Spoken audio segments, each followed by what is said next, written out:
Season 5 of the Kashif Booth podcast is proudly sponsored by Tailor.style, a men's fashion styling subscription service, which uses AI and professional stylists to find the right clothes for your next event. Whether it's a business work trip, a movie premiere, Tailor.style can cater all the needs for you, and you don't need to keep the clothes. You can hire them and send them back once you're done. With their several different subscription packages, you can get clothes monthly or quarterly. Tailor is perfect for the busy man on the go, or if you are working in the film or TV industry and you need some clothes for your latest production, hit up Tailor.style. You can be able to get reasonable clothes at great prices and no fuss. You can return them when you're done. It's so easy. There's just 5 simple steps. You curate the clothes that you need it for, then you get a new package of clothes in 2 to 3 business days, and then when you're done, swap them out for new ones and enjoy. And then you can repeat the whole process whenever you need a new set of wardrobe for whatever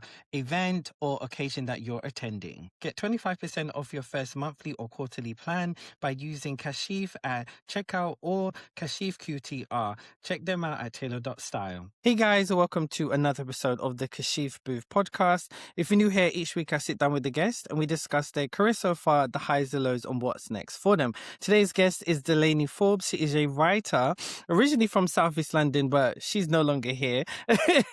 So, Delanie, welcome to the show. Welcome. Hello, guys. It's great to have you on. Thank you the for show. inviting me, Kachif. I really appreciate it. Thank No, you. honestly, planning season 5, I was like, I want to have you on the show. Definitely, because like I did a video, if you guys don't know, on TikTok, I talk about Black British film and TV facts and history and news. And I did a video, I'd say it was like a year and a bit now. Must have been about a year ago, yeah. Yeah, which was all about the Carpenter family, who were the first Black family on EastEnders. And, and Delanie ended up seeing it because, fun fact, she was actually a part of the cast. She played Cassie Carpenter on the show. So the first Black girl on EastEnders. And so I was like, okay, I have to pick your brain, have to talk to you eventually. And we've just been messaging back and forth and then just getting to know each other as well. So it's been really great. So Delanie, tell me about you. How did you get started, as a child actress? So my parents, they weren't in show business at all. I understand I know that my gran was a dancer and a singer back in the day, but as far as entertainment goes, my dad was a mechanic, had his own mechanic business, and my mum worked at Goldsmith Uni in the library, so totally unrelated to entertainment. But my brother is 6 years older than me, and I think, as I understand it, one of their friends, they had a friend and their son was going to this in TV and doing adverts and joined this performing arts school. And my mum was like, my mum and dad, that sounds different. They know my brother was very outgoing and he was showing a kind of interest in that. And one day my brother was watching something on the TV and it was a little black boy with an Action Man doll. And my brother was like, I want to do that. So that was a part of it as well. So he's always been kind of drawn to it. So my mum, back then it was the Yellow Pages. She got the Yellow Pages out, went through the Yellow Pages, not like now you can just click a button and everything's there.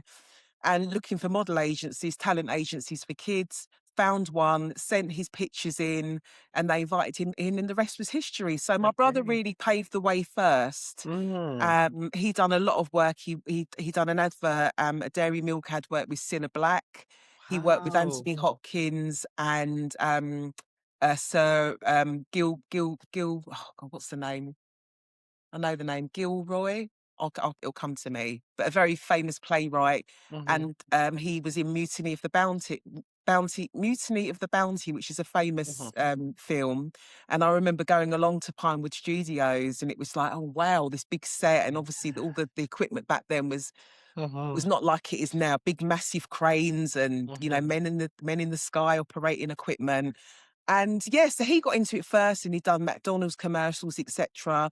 Then, his little sister, me, I thought, I want to get involved as well. I want to jump on the bandwagon. And my brother we went to the same primary school in Greater London, South East London. And when he left, I didn't actually spend much time with him because he was 6 years younger. When he Mm. was leaving, I was starting, if that makes sense. Yeah.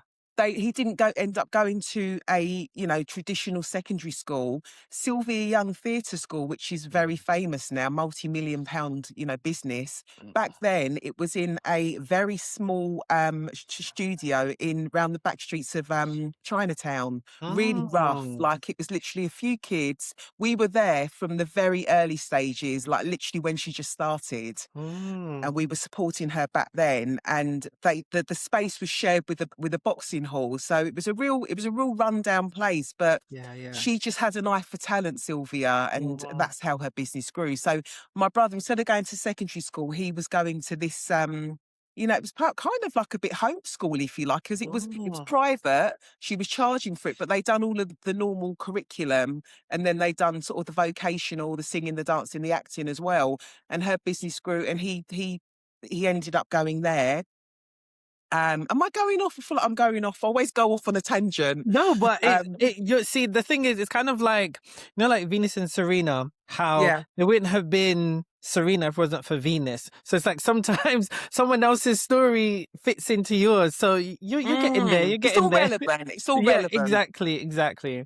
So then he ended up, so Sylvia, as her business grew, she ended up moving out of those premises and moved to a converted church, Rossmore in Marylebone, and he was going to school. And by that point, everyone knew about Sylvia, everyone wanted to get to Sylvia. So Mm. that's how that happened. And I kind of followed on. So then Mm. I got into it. And then one of my first early roles was when I was about 4 or 5, and it was a TV program on BBC One called something like Seven Up, and it was about cricketers. It was based on cricketers. So obviously, I was part of a Trinidadian family Mm-hmm. who were playing against a sort of white team. So Okay. I remember it vaguely, little Mm-hmm. snippets, but I was very young. And then I done lots of other little adverts and bits and bobs, and I was doing showcases because Sylvia's shows, they were awesome. Like, they were unbeatable. They were really just very professional, very polished. Mm-hmm. And so I was doing lots of showcases. So my brother went to the full-time school. Oh, that was it. I was going part-time at the Mm-hmm. time. So early on, I was going part-time to Sylvia's, Saturdays and Sundays, and my brother was going the Monday to Fridays. And so I loved it. And the part-timers were very different to the full-timers. Um, they were more rawer kids. Like, they weren't so. I suppose because the full time school was a paying school, you got a certain type of child, if that makes No, I sense. understand. You But it got was the more parents open who are to. paying Let's for say the this, weekends was open to everyone. She was getting all the Kilburn lot coming Okay, over. yeah, Or yeah, it yeah, was yeah, like that yeah. kind of thing, because she was in Marylebone. Anyway, so I ended up, when I left primary school, as I was leaving primary school, I was going for lots of stuff. I was in adverts doing bits and bobs. Mm-hmm. Got a call from Sylvia's. Oh, there's a new TV soap, EastEnders, and they're looking for a black family. It was on at the time. It just started, Mm-hmm. but Mm-hmm. it was the ratings were getting just great Through the ratings. The roof. viewings were Yeah, going yeah, up yeah. and up every week, and I went for it, not thinking much of it. I was 9 years old. And when I got there, because it was at where ITV Studios is now, that's where in White City. Oh, So it was really? there. Okay, yeah, That's where yeah, it yeah. was. So I remember going there. I went in and I remember seeing all these black girls, all these young black actresses, because there Mm. wasn't a lot of back then. There wasn't a lot of us, but we were there, and they were all done up to the, like, literally makeup, like church Sunday best on, and I came in my school uniform, just like really like Yeah, normal. And I yeah, remember yeah, saying yeah, to my yeah. mum, "Oh God, I can't believe you made me wear my uniform. All these girls dressed up, like just." And I ended up getting the gig. So on the way Wow. home, Mm-hmm. um, yeah, travelling home, and just didn't think much of it. I was only young. I didn't, and when we got in, we got a call to say the same day to say you got the gig. And then I was in it. That was it. Like, literally a few months later, I was filming. Mm-hmm. And I remember so I was at just a normal primary school in Mottingham, not Nottingham, Mottingham with an M, which is like Eltham, Greater London, near sort of the Oh, yes, yes, yes. Kent side of South East London. So I was just this Mm-hmm. normal girl from Mottingham. And I remember my mum and dad said, "Don't tell anyone yet," but me and my big mouth. So I told the dinner lady, or it wasn't the dinner lady, it was one of the teaching assistant, and Mm. we was just walking around the playground. I remember telling her, and before I knew it, everyone knew. She'd obviously told, and it was a big deal, you Yeah, know? yeah, yeah. So then I was just leaving. So I was there for a bit. I was kind of my mum had a lot of time off work running me up and down. I didn't really have a chaperone. My mum was able to Mm. chaperone me, which was great.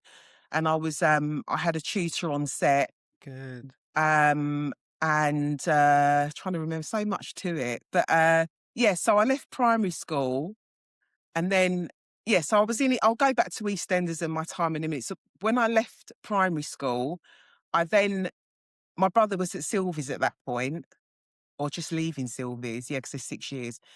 And I went to Eltham Hill Girls' School, it used to be called. It's still there, but it's called something else now. And obviously it got wind. They caught wind of the fact that this girl was coming to the school. I was a Mm. first, used to call it first year back then. It's year 7 now. Mhm, mhm. And it was just hell, basically. It was an all girls school. I got bullied. It was Mm. awful. Then I was getting into fights because I had to defend myself. And Mm. it was just like I was like a lamb to slaughter basically. And I was only year 1 Mm. and just jealousy because my dad's always taught me always keep your feet on the ground, because in Yeah. this business you could be there one minute and down the next, because Exactly, when I exactly. look back now, my mum and dad, they were taking us to all our auditions and, Mm. great support. And they actually know a lot about the business. Mm. Even at this age, they're in their 70s now and they know a lot about the business. And I forget that they were doing this from in their 20s, taking us, Literally. they were on set Yeah, with us and everything, yeah, so they yeah. know a lot about how it goes. Mm. Um, so yeah, it was just a nightmare and I was just getting into a lot of trouble having to defend myself. And then my mum and dad made the decision to pull me out Mm. as well and send me to Sylvia's, Okay. which was a fee paying school. And at the time, I was young and I didn't really appreciate and respect the position I was in being at that school. That was Mhm. massive to be at a school like that, but I Yeah. was quite rebellious. Mm. And I think that's got to do with a lot of things that happened, which is what my my autobiography TV series is about. That I had some early trauma, which I'm not going to say now, and I think I just sort of lost it, kind Mm. of, and I Mm. just. Because I was so rebellious for my mum and dad, they were working their asses off to send me to this Mm. school. They put my brother through it already. And Mm. it was a lot of money. It's a lot of money Mm. now, but back then it's relative to then. Yeah, yeah, of And then they course, put yeah. me through as well, put me in. And when I got there, it was all the kids together. Yes, there was competition, but we all understood the business. So if you're getting Mhm. pulled out for auditions, it wasn't a big thing. Mm. And, I was at school with, Emma Bunton and Spice Girls and Keely Hawes, and there's a lot of us. Letitia Dean, who plays Sharon in EastEnders, Mhm. was a few years older than me. But you see all these faces that you saw on TV, and they're like your classmates. And it was the best Mm. time. And Mm. I can only equate that time at Sylvia's. It's such fond memories to be in like Fame, so the 80s Mm. series Fame of the performing arts setting. Yeah, yeah, yeah, But I understand we that. were dancing on the trains, on the tables, just breaking out into song. It was a, a most beautiful childhood going there, and Mhm. it wasn't until I left and I got into the real world. It was like a fairy tale being Mhm. there. And when you leave, it's reality. And Yeah. when I look back, I was like, wow, I was really privileged to go to that school because I couldn't Mhm. afford to send my son to that school. Do you know Mm. what I mean? Mm. So, Mm. yeah, Mm. yeah. So that was my time of how I got to Sylvia's. And just going back to EastEnders. So, EastEnders was a major part, and it's so ingrained in me because people won't let me forget it. And people sometimes even recognize me now. I was in Wow, wow. Amsterdam last year and I went to a Caribbean restaurant out there, as you do in Amsterdam, but it was great. And Mhm. she recognised, she goes, I know your face. And when they say that, I know what it is. And I don't say, I just Yeah, wait to yeah, see if yeah. they get it. I know Yeah, your yeah, face. yeah. It's quite a privilege, but quite nice that they do say that. But Mhm. it's like, I'm half a century next month. So the fact they remember me from being a 9-year-old girl, I couldn't have changed that much, which is nice. Mhm. But and then she's like, did you go to this school? Did you go to that school? Oh, I know your face. And I thought, I'm going to just, because my friend was laughing, I was with my friends, I just said, is that true? Oh my God. Mhm, But yeah, my point is like, it's so, because it is such a historic part of EastEnders, and, you know, mhm. you put my name into Google and it all comes, there's so much on Yeah, it. yeah. I will never move. It will never leave me, if that makes Mhm, sense. mhm, And I mhm. know it was a long time ago, but people don't let you forget that you did that No, show, but because it's especially really amongst the Black community, because exactly, it's a exactly. massive deal, It you know. is a massive, massive deal because when you look at it, like, remember, only in 2019 we had the first Black family on Coronation Street. I You know, know. EastEnders were doing this in the 80s. You know, you were Mm. on, EastEnders from There was only four 1985. channels. There was only four channels. No Literally, Sky, nothing. You literally, had four no cable, channels. nothing. Exactly. People don't realize Channel 5 only came out in 97. I remember when I was young, I Was it remember it being 97? I new. thought it was earlier than that. No, 97, Hollyoaks, yeah. Because I remember it 97. being like new. I just remember always remembering I was only They like made a big 5. deal out of it, didn't they? Yeah, it was Yeah. just new. I remember, and so like I don't think people realize like EastEnders really represented down south of England, London, or East Greater London. London, that It kind was of area. gritty. It was a gritty show. Exactly. It wasn't shiny. It was gritty and grey and Hmm. real, and it'd be Yeah, so exactly. So to depressing. have a Black family was so good, I think, Mm, also. And also I think because leading up to this point we had like the shows like Empire Road, which was obviously the first yeah. Black and British Asian soap, which only lasted for 2 seasons back in the 70s, and they endured so much racism whilst that show was on air, but also whilst they were filming in Birmingham, and then you had like you mentioned before we started Love Thy recording, Love Neighbour. Thy Neighbor. Love Thy Neighbor, that is a very interesting show, The There's a writers, reason I why mean, you it was can't see written by it. white writers, and it was just so. I Exactly. mean, back then though, we had the black and white minstrel show was on for Exactly. years. I think it was on Exactly. until the early 80s, Literally, exactly. which is And so crazy. so for a Black family to come on, was such a monumental thing. And Being from normal in a normal environment, a exactly, family environment. exactly. So what are your kind of like memories of when the show came out I and just remember you seeing being all these. there? What was the reaction like? Do you remember? I know Well, you're very young. when I was there, Yeah, yeah. I just remember being amongst, back then, this was the golden years of EastEnders, I call it, and I Mhm. think they're unbeatable. This is when Angie and Dem were in it, Mm. Ethel and the dog, and Ian Bill, who's still in it now, and Yeah. Kathy. These were like, but they were so lovely to me because I was the youngest there. Mhm. They were just really kind to me, and I Mhm. remember there was a scene. I just couldn't get this scene. The lines I kept getting them wrong, and it was such a pressure. And they going, okay, cut, and again. And I Mm. remember when I got off, I was really upset. I felt really disappointed in myself. And Ethel, the lady that played Ethel, Greta, her name was. She had a big bag of chocolate she'd bought. She's like, "Come on, love, Mhm. don't worry," and that Yeah. was lovely. But they just looked after me. Mhm. But I was in it for like a year, about a year Mhm. and a bit, and it just happened so quick. It was just so fast. I was just filming back and forth. I was getting Mhm. invited to, I was in the local paper, and I was Mhm. having to open all the shops and Mm. cutting ribbons, and it was crazy. It's like Mhm. I literally went overnight. One minute I'm this girl from Mottingham, although I was doing bits of TV work, nothing like EastEnders, Yeah. something that's Yeah. so out there. Mhm. I just became public property. And I remember, I used to normally go out, say, to Lewisham shopping centre with my family as normal. And then as soon as that show aired, the next time I went, it was like, and literally just Yeah. look. And Mm. I've got to be honest, I didn't like that side of it. I don't Mm. like, strangely, having, done acting, I love the craft of acting, but I didn't like the attention.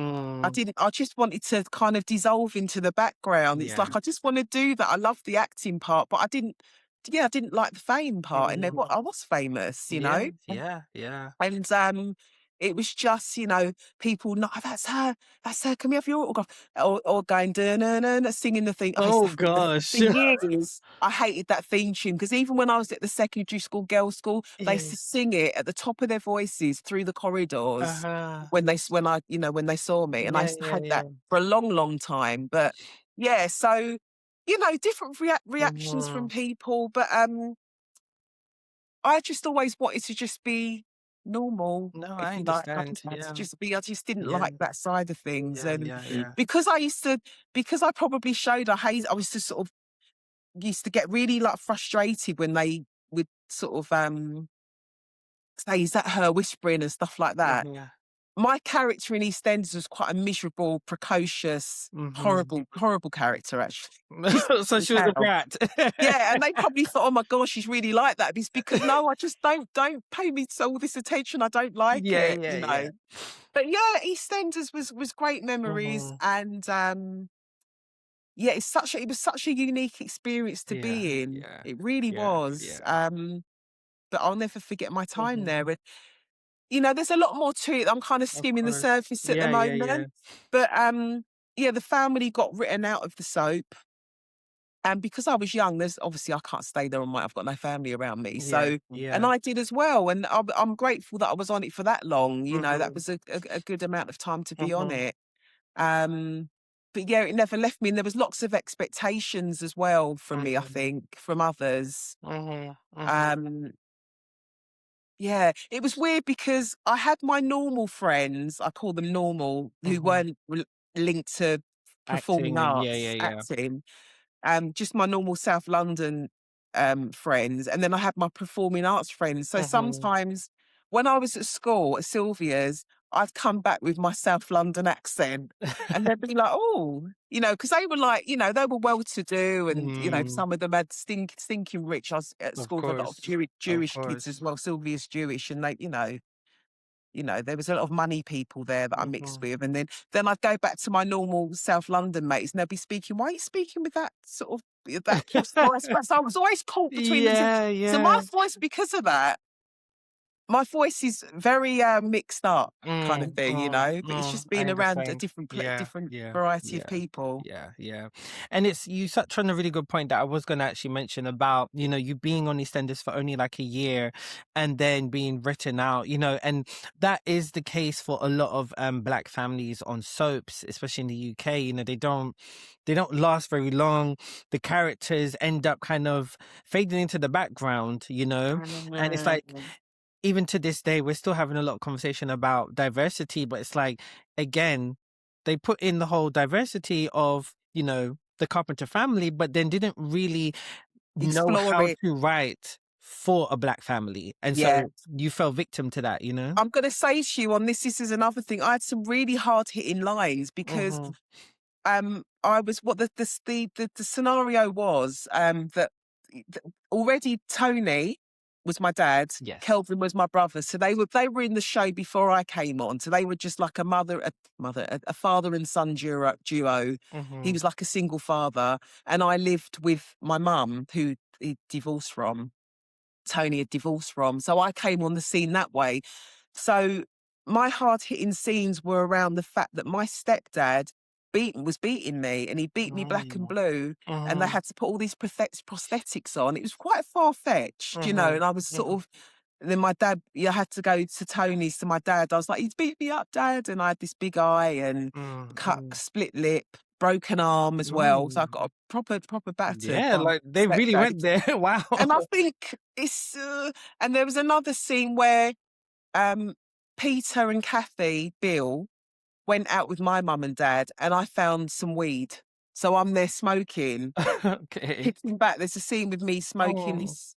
Sorry, am I allowed to say that on here? Yeah, Yeah, smoking of weed. course. Yeah, yeah, yeah. And yeah, and I just think it's not really realistic. It's Mm, just mm, it's like, why is it all this negative stuff? Why yeah, can't we have wholesome scenes? yeah. Mm, Why has it mm, always got? And that's the case in so many. This is yeah, you know about this. It's always these negative stories because they're not written by black people. yeah, They're exactly. written by white people who have these preconceptions of what it's Mm-hmm. like, and Yeah, they often get it wrong. 100%. And this is the problem. There's not enough black writers coming with those authentic, stories, and so they're shown in the light that they should be. Yeah, exactly.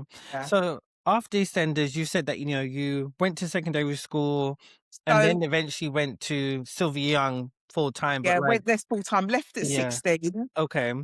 and then reality hit. So Wow, what happened next? Like, obviously you've so mentioned a bit about how the transition was tough because of what it was like being at school, of course, like, but also it's like you said, the fame. EastEnders was like the biggest show in the UK at that time. there So, was so much yeah. pressure on me to Mm-hmm. do, because I was on such a big show. Yeah. Then I'd sort of done an episode of The Bill. I'd done a short film as well, and I'd just done bits and bobs. And I Mm-hmm. realised when you're at the school, when you're at Sylvie's, you're kind of protected in a way. But when you Okay. leave, you're just out there in the world, and this is Mm-hmm. where you find out the hard truths of this industry. Yeah, And you're out of work more times than you're in work. exactly. So I was doing a lot of, bar work, Mm. so I could keep my days open, so it was flexible for me to attend auditions, doing lots of bar Mm-hmm. work, just bits and pieces. Mm-hmm. And then it wasn't sustainable. And then I got into like clothes and fashion and music, and I thought, this isn't going to get me that, So I had Mm-hmm. to go and get a real job. I was actually working in the theatres, funny enough. There was a lot Mm-hmm. of people that left Sylvia's and they went to work front of house at the theatre, Shaftesbury Avenue. So I was Mm-hmm. working in sort of the theatre box offices, and I was able to see shows for free, which was Yeah. great. And Mm-hmm. we was able to get the flexibility to have time off. So Mm-hmm. years later, I was then met up with, people that I'd lost contact with at school. We'd all ended up working front of house. Mm. So I did that for a bit, and then I kind of fell into to selling. I got to my sort of early 20s, late Mm-hmm. teens, early 20s, and I got into sales, and then I got into property, and I Mm. had a long career in property for about 17 years, 18 Oh. years of property selling. And I was very good at it, as I wouldn't have Mm-hmm. stayed in it, because I Mm-hmm. think an element of selling is performative. There's a lot of Yeah. performance there, Yeah. Yeah. and persuasion, and this is the sales office, this is Yeah. this is your living room, this is. And I was very good at it, and I made a hell of a lot of money back in the sort of late 90s, early 2000s. And then I'm probably jumping bits, but it's so layered, I'm telling you my life story in an Yeah. hour. But I then so I was in sales for a bit, and then I had my son. Mm-hmm. And when you have children, things change. And I remember thinking, even when I was selling homes, my yearning for performing arts has always been there, because it's all I knew. Yeah. But it's Mm-hmm. such a it's such a tough industry. And as I say, you're out of work more than you are in, Mm-hmm. and you take a Mm-hmm. battering. And I just got to the point, there's a lot of rejection, Lots. and Yeah. it's tough. Mm-hmm. And, some people, it's the survival of the fittest. So, yeah, sorry. So as I say, I had my son, and I remember thinking, it's now or never. I'm going to give it one last, just go back into it again and see what it's like at this age. I've had a lot of life lessons. I've, lots of heartbreak and ups and downs and things happen in my life. I can do this again. Mm-hmm. So I then joined back an agency that I'd actually left in my 20s, and I joined back because they were still, it was called Uglies, horrible name, but Ugly Model Agency. That is, yeah, interesting. Yeah, not a nice name, but they're long No. running agency. So I went back with them. And the first job I got with them, first audition I got with them, and it was a campaign for Tenor Lady, trying to make these black knicker, sort of Tenor Lady knickers, and Okay. trying to make them sexy. And Mm. I ended up being on these billboards in my underwear, up and down Oxford Street and Tottenham Court Oh, Road, at bus wow. stops, on the billboards. Yeah, So yeah, that yeah. was like my I'm back kind of thing. But Uh-huh. I didn't want to do modelling. I didn't want Mm-hmm. to do modelling. I wanted the acting thing, but I ended up getting into the modelling. And then um I was working, the girl that I was working with on that job, she was working on breakfast TV modelling. Okay. And she said, "Oh, the presenter of this particularly breakfast show, I'm not going to say the name, on ITV, um, he saw your billboard, and he really thinks, would you like to join as a breakfast TV model, regular breakfast TV model?" I was like, "Great, yeah, why not?" Mm, mm, So I did that for a time as well. But again, I had a long run. I was doing a few adverts, bits and bobs. This was like 2018 to 2019. mm, So I'd done a few adverts, and it was great. And then I had a really good run. And then again, the harsh reality of the industry, going up for auditions, the Mhm. rejection, you Mm. don't get. But Mm. I've built strong. I'm an older, Yeah. older Yeah. and wiser. I can take it, Mhm. but it does take its Yeah. toll. And Yeah. I got quickly reminded Mhm. that it's a bloody difficult industry.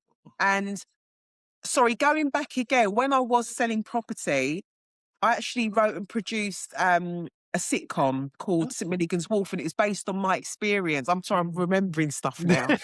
It was based on my experience selling property, because I think Mhm. you can learn a lot through, people watching, and I get a lot of my characters through people watching. Mhm. So I did this anyway. I did this creative writing course, screenwriting course, and yes, I wrote and produced a pilot. Didn't ever get aired, but it was a great learning Yeah. experience. Yeah. So I wrote and produced that. And what was my point of saying that, Kashif? Why did I say that? I Yes, just I think wrote it popped that. up. You just what else you were doing during like Yeah, modeling and all that. that's it. So I was doing writing, that's it. So I was doing Mhm. so I realized I really enjoyed writing. So Mhm. then someone approached me about writing an awareness campaign about social media, and Mhm. how unhealthy it is for young girls. So I wrote I wrote and produced an awareness video, Mhm. which was great. And I just love writing because I feel like I'm more in control. I Mm. feel like Mm. with acting, you're just waiting for someone to say, yes, you're right. Yeah. It's a Yeah. harsh industry, you know. We don't get any Mhm. feedback. Actors don't get any Yeah. feedback Yeah. at all. Mhm. You don't know where to improve. So you're never told. The only time you find out if you haven't got it is if you see it on TV. Oh, Yeah. I haven't got it. Oh, there you go. I'm sorry, I'm looking Yeah, at my which I TV, you think know. is horrible. A It's- lot of people who say to me, like, all my productions, I always let the actors know you didn't get it this time. It was not an issue with you. It's just like somebody just fit the role or the character and their aesthetic or their Yeah. persona. That's literally what It is could the be determining something factor. tiny, but just Yeah, tell us, yeah. because it And that's makes what us I an do. actor. And that's honestly, that's amazing. And that's Hmm. how it should be. But I appreciate they've got a lot of people to get back to. Hmm.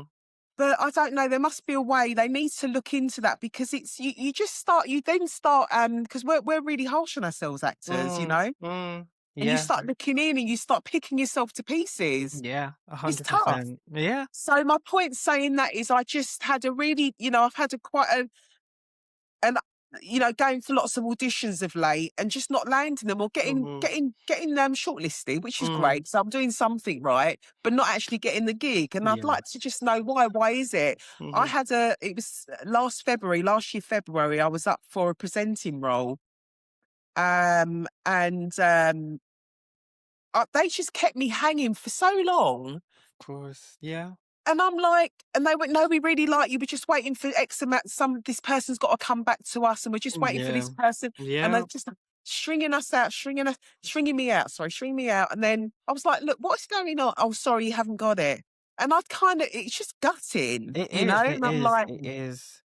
Honestly, even being yeah, on this side of like the industry, it's the same thing. It's yeah, like you're pitching for a job or you're pitching for a campaign, and then it's like you're waiting for Tom, Dick, and Harry execs to like get back to you. And it's like, well, what's taking so long? Or why are mm, you keeping us on pause? Because you're waiting for somebody else to say yes, or you have somebody else in mind, but they haven't said yes. So we're keeping you just in case as like the full black pan. It's like, we have lives, we have bills yeah. to You're pay. listening in Like, how are we limbo. supposed That's to how do it this? felt, Kashif. I was Mm-hmm. in limbo for about Mm, 4 months last year. And by the end of it, when I got the thing to say, because it was all positive, he actually sent me an yeah. email back saying they love you, da da da. So I Yeah. was thinking, great. And then, Mm, oh, sorry, we did it. And from their point of view, I'm just nothing to them. yeah. But Hmm. it really took the stuffing out I of can me. imagine. That did. And I thought, Hmm. I've okay, so this brings me into what I'm doing now. So I've always loved writing. I just love the control. I love creating characters, and I'm good at it. I think I'm good at it, you know. And I'm not. I don't compliment myself a lot. So me saying that's quite something. So yeah, I really enjoy it. I find it very therapeutic. It's relaxing. I love creating characters and scenes and story writing, storytelling. So yeah. So I've always had this idea to write an autobiography because I think everyone's got a story to tell, but I think I have got a unique story to tell. And it's not just even about me being in EastEnders, it's also about my heritage, you know. My dad's Jamaican, West Indian. My mum, because when anyone asks me, sorry, where my parents are from, I always have to kind of. Well, my dad's Jamaican, but my mum, she's Scottish and Jamaican, but she was born here because obviously because of my age, people tend to be immigrant, Jamaican or Yes. African of that time. But my mum was actually born in this country and comes from a Wow. Scottish background. And on my mum's side, it gets paler and paler. My great grand's white, ginger hair, Wow. blue eyes, who I Wow. remember very well, is Isabel. So even that story in itself, it's just that I just realised there's a story here. And then obviously my experience with EastEnders, and then, you know, it takes you up into my 20s. And, you know, there was some real stories to tell there as well. And I just think you know, I'm going to get this down. Good. And I put it up, I started it in lockdown and then I put it down again. Life gets in the way. And then when that incident happened last year with this job and it completely knocked the stuffing out of me, the presenting job, I thought, right, I need to finish this. I'm going to do this. So I picked it up again and started writing it. And I've wrote the series, pitch deck and story arcs, Amazing. Yes. and I'm working on that and trying to self-promote that at the moment. And I've been working with a script editor on that. And yeah, he gave me some harsh truths as well about the industry, particularly in the UK. Totally different to America, as you know, Kashif, the Yeah. industry. This is why a lot of black actors, sorry if I'm jumping, guys, but it's just my brains. So this is why a lot of black actors go out to America, because the budgets are bigger, they Yeah. get paid triple over here. They're more invested in TV and film. I mean, this guy, he's, you know, this guy who's editing my script, I just want to read you something, if you don't mind, because No, yeah, please, please. this was like, wow. So he said, scripts by first-time buyers without a track record in TV do not sell or get made. And labouring under this intention is a waste of time. Sorry to be the bearer of news to anyone not aware of how this works, but it's fallacy. The UK industry doesn't work like that. The chances of selling a script or getting an original script produced by the broadcaster in the UK without a long history as a script writer is almost zero. See? Yeah. And And this is he's been in the business 25 years plus, and he just gave it to me raw. yeah, And he said, yeah. writers need to be able to write brilliant spec scripts. Yes. He said, the spec script is like your CV. He said, from that, you will get an agent. You'll get an agent, right? And from that, you'll get to write on shows like Casualty, EastEnders. That's how you prove yourself. Yeah. And then based on that, it could take 10, 15 years. You might get your original spec. That was like, that was like, wow. Yeah. Wow. That is the UK TV and film industry. Exactly. And you've seen, that's why on my platform, I'm always saying the infrastructure of the UK film and TV industry is detriment to its own industry because they refuse to budge. They refuse to budge. And it's taking 20 years for somebody to get a show. Yeah. What? Yeah. But people are, and it's ridiculous. It's ridiculous. And that's the issue. And that's why, because of the hierarchy, you have to think about, okay, how much white people there are in this country, because obviously it's predominantly white country. Yeah. So they're fighting up here to get their stuff. The minority. Exactly. Then the minority, there's already this amount of us here. So, and then there's this much of writers. So when you're battling there, you're seeing why the trajectory is so different and what's being commissioned. And that's why I think it's great that you have launched your production company, Scotch Bonnet Productions. I love hearing about your heritage and the story that you want to tell. I feel like it's important. The reason why I say it's important is because people are so ignorant to think that Black people only came in Windrush when Black people have been here for decades, centuries, right? And hundreds of years. I just love, like, nobody could ever tell you go back to your country because, hello, I'm here. My roots are here, you know, literally. And so I think it's very important to share the lineage of Black British history. But your story is important because, like I said, what we spoke about in the beginning of your experience on EastEnders, being a young black girl in the 80s on such a huge show like that, being essentially a child star, we don't see that. We don't see that Yeah. because we don't have those type of representation. And it's not saying that it's not here. It's here because you're proof of that. So I'm really excited for you to do that. And this is why a lot of my peers, we end up doing it ourselves. That's like, for Yeah, you have example, to. with like a Johnny Salmon, Sebastian Till, like they had their ideas, used the internet, made the web series, it blew up, and that's how they're on network Mm. television, directing, writing, starring in shows. So what You've you've got been to do it doing, yourself. yeah, what you've been doing, what I've been loving is you sharing and letting people know, look, I was the first black girl in EastEnders. This is who I am. This is the project I'm working on. You have to use social media right now. And we're in such a We're great. lucky we've got those tools now, Exactly. you Because know? we didn't have those tools. You didn't No. have these tools. So you just had to, like you said, you just would go on auditions. That was the only way you could do it. There's no way I could have this platform to talk to amazing people, meet so many great people across the country and the world without the internet. And so Mm, it really is bridging that gap. And once the UK industry catches up with what's been going on, then yeah, things will change. So I love it. totally. I Totally. love it. I mean, you have got obviously, there were some things you said there that I wanted to Uh-huh. comment on, but I was just going to say also, sorry, just going back to EastEnders, what's quite Mhm, interesting is as I was a child actor, right? mhm, When I went into that show, there was no, and I'm not blaming anyone, it's just the way it was. There was no one to come in and say, mhm. do you realize your life's about to change? Mm, For my mental health, this was it yeah, really messed with that. mm, And that comes out as well. You know, I yeah, wasn't well for a time. mm, Um, and yeah, because now when you're going into a show, they will speak to it. They need to make sure you can yeah, handle it.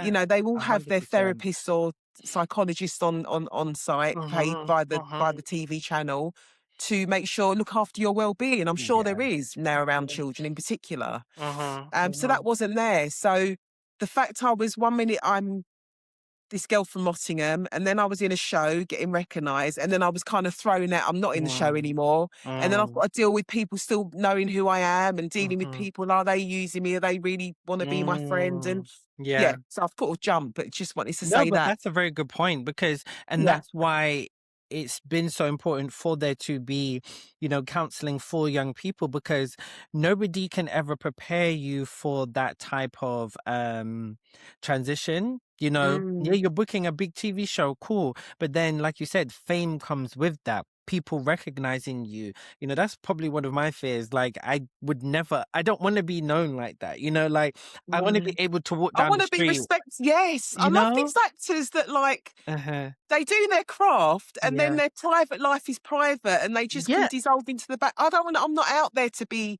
I'm Yeah. really not. I just want to Yeah. be quietly 100%. respected, maybe. I don't want to be hello, Yeah. hi. Yeah. Yeah. Just like No, you know me for my work, my craft, and that's it. yes. I want to have a whole separate life where I'm able to walk down the street with my dog, go to the shop and just go back to Yeah. my house, hang out, that's simple. But, nobody prepares you for that life change and how you have to make these changes to your life, Mm, but mm. also, like you said, about, being in the height of something huge to you crashing right to the floor, The reality back into Yeah, the real world. yeah. And we, as creatives, people say, oh, but you've chosen to do that. You've chosen to be, yes, we have, but also we're creatives and we're born like this. So just like how Mm, you were working in sales for how many years, you still have leaned back into your creativity, performing, writing, because it's who you are. So there's nothing else you'd exactly. rather be doing.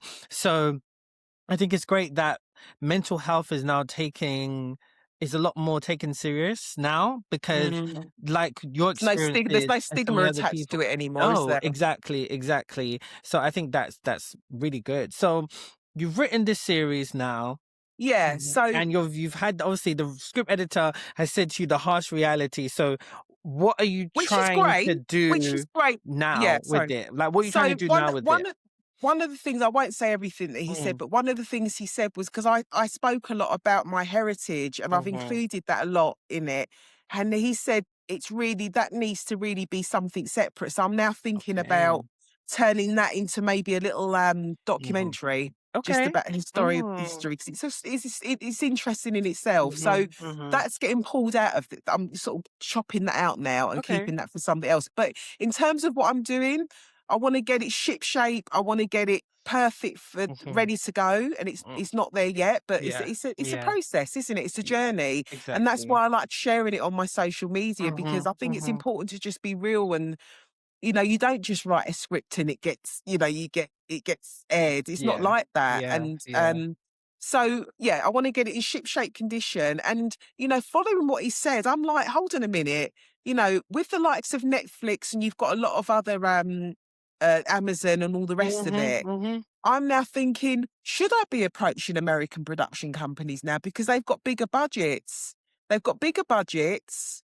And yes, it is a British story because it's set in Britain, but I don't think that matters. It's just about the funding No. behind it. Mhm. 100%. So now I'm kind of leaning towards that. And I'm glad he told me that, Mhm. because, I'm not going to be waiting 15 years. As he Yeah. said, you've got to do the casualties in the, right Mm. Mm. episodes, which Mm. I'm sure would be fun. I wouldn't turn my nose up to it, because I'm sure that'd be fun doing something like that. But I want to get my original Yeah. done. I Mhm. don't want to wait 15 No. years.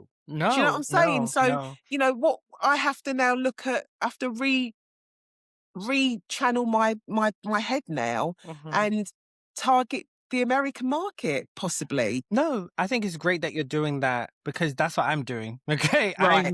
Okay. I've been doing lots of studying of markets and trying to understand because there's so many different film and TV markets out there. It's not just Yes. the You got UK Hulu, and Paramount and and all these different places. yeah, Exactly. But also it's platforms. like besides the big US studio, there's so many like across Europe, the Caribbean, Africa, like there's Mm, so many different markets.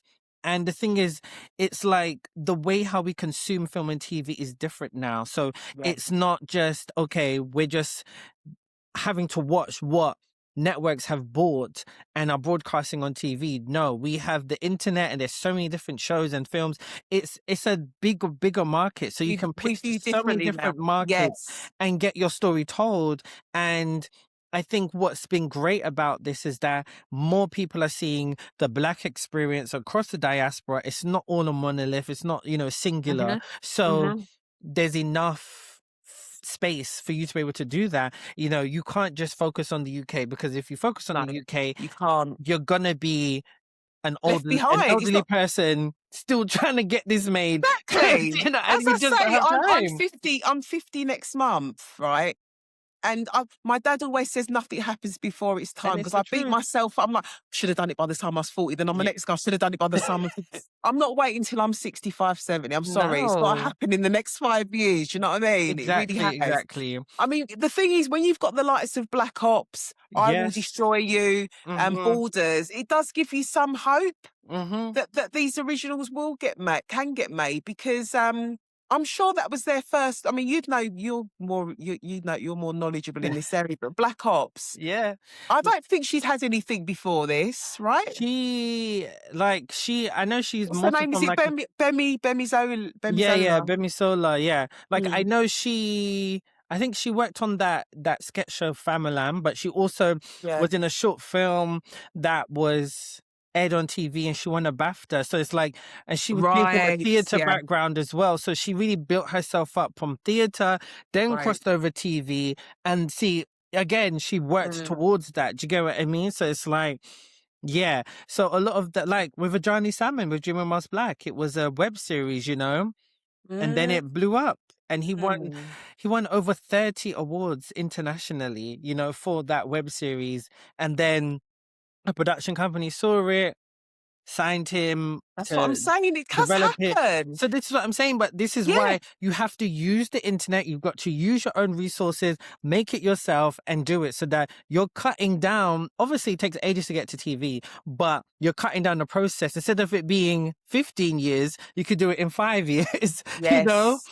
Yeah. I'm So not that doing was no great. 15 years. I'm not No, doing that. no, no, no, Sorry. no, no. Um, Regardless of what age, that's too long. Okay, of that's too course. long because Mm, even if you let's say you follow that advice, right?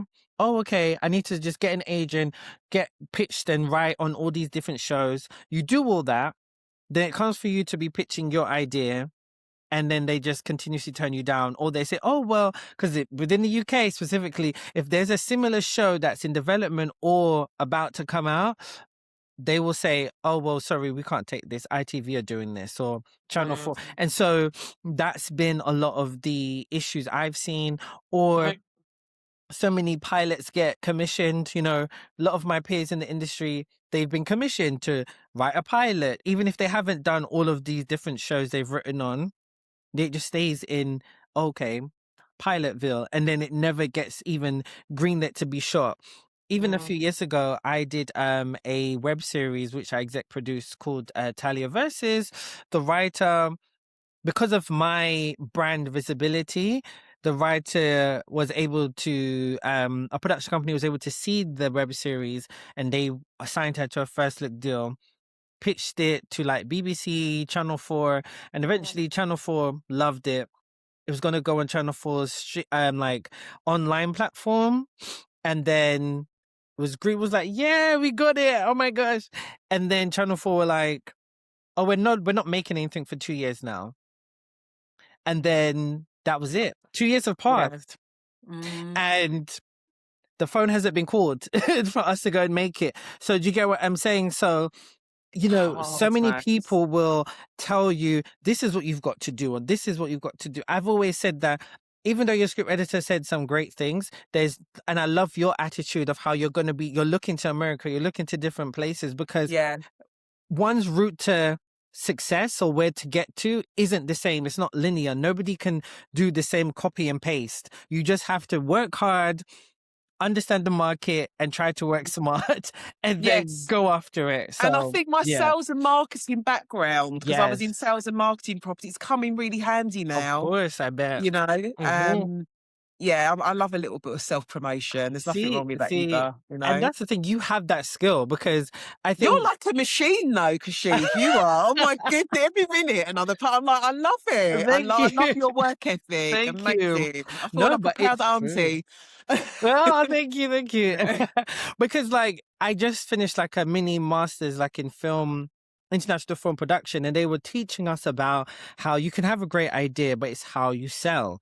It's about Mhm. selling the product. You're selling something. You have an elevator pitch, You don't have time to be chatting for 5 minutes. They want it in short and sweet. How are you Yeah, going to entice them? And so it's all these things, and nobody tells you these things. Nobody tells you how to sell your idea. Everyone's just telling you, write the script, do this, do that. But mm, it's really about selling when you're in the room, and you've already got that skill. You know how to sell. And the gift of gab is you got to something have the that gift of the gab. honestly you Yeah. really do. And I know Oh, you have it. I do can tell. I? Thank you. I It's can funny tell. because I was Hmm. working with someone on my script. What did I do? It's called, by the way, guys. What did I do? And they were saying, "Oh, why are you?" I won't name any names. Why are you going out promoting it now? You've not even. I said, you're not even. It's a waste of time doing all this Hmm. promotion. What you're doing, and I said, it's not. You've got to kind of just keep it Yes. bubbling, keep Hmm. people watching, because once I'm gonna say, not gonna say if, once it takes off, you've got a kind of a little bit of history there already, a A footprint hundred there percent. already. A hundred And percent. it's like I've had a couple of posts that are related to my growing up in Mottingham, Hmm. that's to do with the what did I do? And they've gone viral. Yeah. So it just shows the audience, there's a thirst for this story. People want to Exactly. hear it. And Exactly. ultimately, those are the people, these producers and production companies, they want things that are going to sell, right? So Exactly. I'm getting it raw. I'm getting Hmm. that feedback straight away, A hundred percent. A hundred and percent. this is why I set up What Did I Do? Is a place where I can put all, because as you're a creative as well, we've got Hmm. all these ideas that you want to Yeah. get down, and Hmm. it just enables me to do that. And I think it just presents well when you've got your own production company It coming does. from It that point does. of It view. does. Because it really is like, I quickly learned that your online presence is what's key to your success. Like, I remember this was 10 plus years ago now. I remember I just put my name into Google and all my social media, everything came up. I was like, oh, okay. So I Very. need to be careful. I need to make sure that what I have out there is what I want it to be. So when people research me, they see. And so once I started to make sure that my online presence represented the brand that I wanted it to be, loads of opportunities came from that. And that's the Right. same with you. People will probably feel like they have a fever dream. I'm like, I swear there was this black girl in Eastenders. What was her name? They Google your name, then they're going to see everything you're doing now, you know, and Yeah. you never know who's watching. A lot of people, again, like you can go viral and loads of people see it, but they're not necessarily all the time. Last year, I did a video, for example, talking about Estelle, you know, the singer rapper, her Yeah. acting career. That only maybe got like a 300 views, but I still saw it. You know, she Yeah. liked it. She reposted the Love video. that. I did a video the other day talking about this short-lived show that was out in COVID called Max, and it had the supermodel Jordan Dunn in it. Mhm. Somebody must have seen it and sent it to her because she commented on my video. It only had about 500 views around that time. So you have to be intentional. So promoting your work, doing it, branding yourself, do it. Doesn't Mm, matter whether the project's done or not. As long mm. as you're ready when You've you're got in to a create a buzz position. around it, haven't you? Exactly. You've got to But create a buzz. exactly. And you're already in a position. So when somebody does say, hi, I've seen this, I would love to talk to you about it. You don't have to now scramble. Oh gosh, the script's not done, this, that. No, you're ready to go, you Mm. know? So Absolutely, that's how I see absolutely. it. But What Did I Do is a 5-part drama series. It's Yeah. about predominantly about my growing up in 80s Britain, in an area that was very right wing. My mum wanted to live. She didn't want to live in inner city London. She wanted to. My dad was quite happy. He would have stayed in Brockley, Lewisham, but my mum wanted to move further out, better schools, greener areas. But obviously, those areas were predominantly white, and it was a very right wing area. Where I grew up is actually on the sort of outskirts of Eltham. Eltham is sadly famous for where Stephen Lawrence got brutally murdered in the early 90s. So it wasn't a friendly area-ish. But Mhm. saying that, I think what was our saving grace is because me and my brother were on TV, we were seen as cool. So we kind of got Mm. let off the hook a bit. You know, we were Yeah. more accepted. And also Mhm. my mum is, my mum's is quite English as well, and she was happy to adapt, and my dad, they were happy to adapt and into that environment, Mhm. Mhm. and they just got on with everyone, and I we love just that. integrated. Mhm. And then it follows obviously my time in EastEnders, and then it goes into sort of my sort of late teens, early 20s when I got into the rave scene, and then I became unwell, as I say. And yeah, it's a coming of age story, Mhm. and I'm probably not giving it much justice now, but You everything's are. Please stop doubting yourself. oh, You thank are. you. I'm Thank already. you. I think it's such a unique selling point, and even it being based in Eltham, and you mentioned about Stephen Lawrence's murder and stuff like that, it Mm, really will pique a lot of people's interest because just mm, to find out more about what that time period was like, you know, mm, because we all know it, but having that lived reality, and you already saying that you had an element of privilege because you know you were acting and you were on TV and all this kind of stuff, you know. One thing I mm. did want to touch on is like I love how supportive your parents were, like your Jamaican father especially, because like, you know, a lot of the time they're like, Yeah. "Psh, They haven't the got time arts, for that nonsense. like, Yeah. please, no." Mm. I always say my uncle actually had an opportunity to be signed to a record label as a singer, but my grandparents said no. That does not put food on the Ah, it's they table. want yeah, no, Mhm. not in Nigerian culture, right? That was all about, Ex engineer, doctor. exactly, That's all they but care. Yes, in it's Jamaican families, it's the same thing, that a lot of them very conservative, so to hear your parents be so supportive and push you yeah, guys to be in the creative industry is so great to hear as well. So, yeah. yeah, I just wanted to say I that I as I well. love them for that, and it's when I get to the age I am now, I Mhm. realise how much sacrifice they made, and I Yeah. didn't appreciate it at the Mm, time, but mm, love them to mm. bits. They're Yes. still alive, thankfully, That's and happy amazing. and healthy and Exactly, together. So, exactly. yeah. So where can people find like you, Delaney, and your production company so they can like Okay. stay updated on what's going on with your show? Yeah, so I'm on TikTok. My production company's on TikTok and scotchbonnetproductions.com. Scotch Bonnet is in the hot pepper. So Scotch Bonnet Productions is on TikTok, also on Instagram, also on Instagram, TikTok. What's the other one? What, Not Facebook. Twitter, X? No. Yeah, maybe it's just yeah. So yeah, Instagram, TikTok.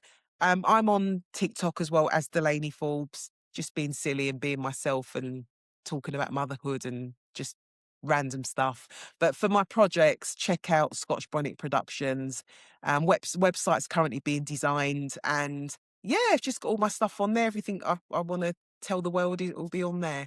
Amazing. Well, Yeah. Delanie, it has been so fun talking to you, just hearing about your story, Oh, everything loved what it. you've got going on. It's been, I mean, we're already connected online, but just to talk like this for the first time has been great. So yes, Definitely. yes, I yes. love that we are in contact with you. You're my Yes, friends now. My new friend. exactly, Amazing guy. exactly.